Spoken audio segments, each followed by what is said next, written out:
What's up, Wimpy Kid fans? This is Lucy B, and today we are all set to be reading Diary of a Wimpy Kid: The Cheese Touch.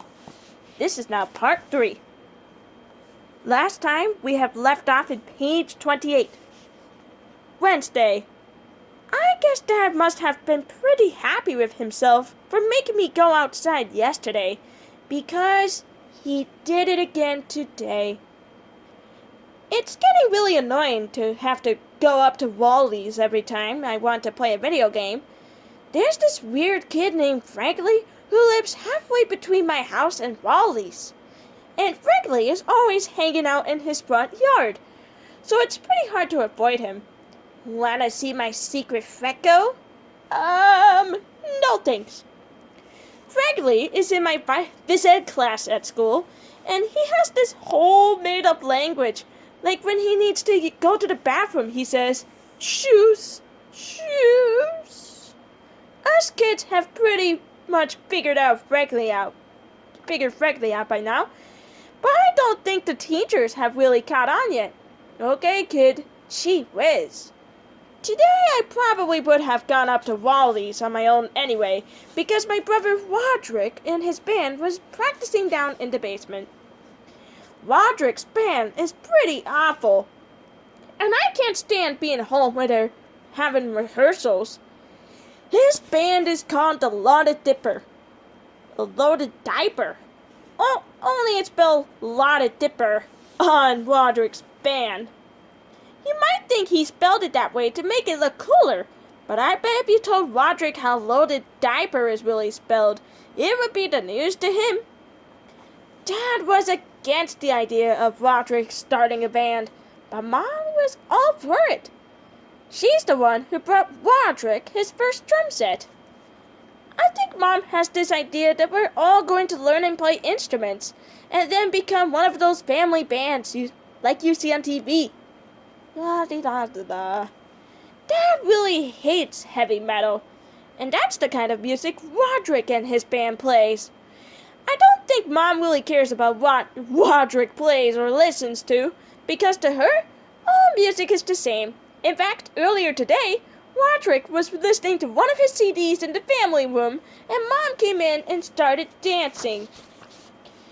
That really bugged Roderick, so he drove off to the store and came back 15 minutes later with some headphones. And that pretty much took care of the problem. Thursday. Yesterday, Roderick had got a new heavy metal CD, and it had one of those parental warning stickers on it. I have never gotten to listen to one of those parental warning CDs because Mom and Dad never let me buy them at the wall. So I realized the only way I was gonna get a chance to listen to Roderick's CD was if I snuck out of the house.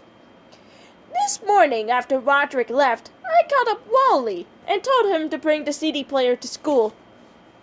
Then I went down to Roderick's room and took the CD off the rack. You're not allowed to bring personal music players to school, so we had to wait to use it until after lunch when the teachers let us outside. As soon as we got the chance, me and Wally snuck around the back of the school and loaded up Roderick's CD. But Wally forgot to put batteries in his CD player, so that was pretty much worthless. Then I came up with this great idea for a game. The object was that you put the headphones on your head and try to shake them off using your hands. The winner is whoever could shake the headphones off in the shortest amount of time. I had the record of 7.5 seconds, but I think I might have shook some of my feelings with that one. Right in the middle of our game, Miss Craig came around the corner and caught us red-handed. She took the music player away from me and started chewing us out. But I think she had the wrong idea about what we were doing back there. She started telling us how rock and roll is evil and how it's going to ruin our brains. I was going to tell her that there weren't even batteries in the CD player, but I could tell she didn't want to be interrupted, so I just waited until she was done. And then I said, "Yes, ma'am." But right when Miss Craig was about to let us go, Wally started blabbering about how he doesn't want rock and roll to ruin his brains.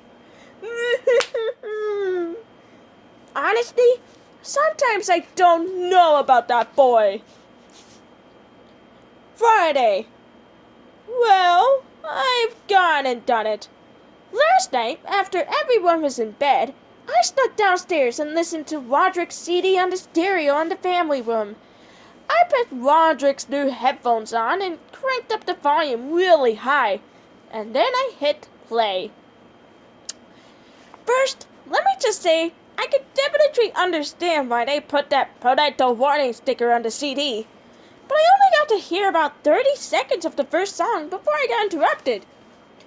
It turns out I didn't have the headphones plugged into the stereo, so the music was actually coming through the speakers, not the headphones. Dad marched me up to my room and shut the door behind him, and then he said, "Let's you and me have a talk, friend." Whenever Dad says friend that way, you know you're in trouble. The first time Dad ever said friend like that to me, I didn't get that because he was being sarcastic. So I kind of let my guard down. Friend equals good. I don't make that mistake anymore.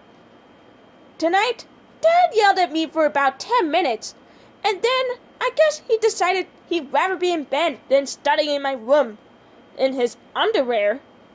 He told me I was grounded from playing video games for 2 weeks, which is about what I expected. I guess I should be glad that's all he did. The good thing about Dad is that when he gets mad, he cools off pretty quick. And then, it's over. Usually, if you mess up in front of Dad, he just throws whatever he's got in his hands at you. Good time to screw up? Kick. Bad time to screw up? Kick. Mom has a totally different style when it comes to punishment. If you mess up and Mom catches you, the first thing she does is take a few days to figure out what your punishment should be. And while you're waiting, all you do is you do all these nice things to try to get off easier. I just dusted the entire dining room for the heck of it. How thoughtful of you. But then, after a few days, right when you forgot you're in trouble, that's when she lays it on you. Are you having fun? Yeah! No video games for a week. Monday. This video game ban is a whole lot tougher than I thought it would be. But at least I'm not the only one in the family who's in trouble. Roderick is in some hot water. It's in some hot water with Mom right now. Sorry. 2. Manny got a hold of one of Roderick's heavy metal magazines, and one of the pages have a picture of a woman in a bikini lying across the hood of a car. And then Manny brought it into daycare for show and tell. Anyway, I don't think Mom was too happy about getting that phone call. I saw the magazine myself, and it honestly wasn't anything to get worked up over. But Mom doesn't allow that kind of stuff in the house. Roderick's punishment was that he had to answer a bunch of questions Mom rolled out to him. Did owning this magazine make you a little better person? No. Did it make you more popular at school? No. How did you feel about having owned this type of magazine now? I feel ashamed. Do you have anything you want to say to women for having owned this offensive magazine? I'm sorry, women. And that's it for today. The next time we'll pick up is on Wednesday on page 43.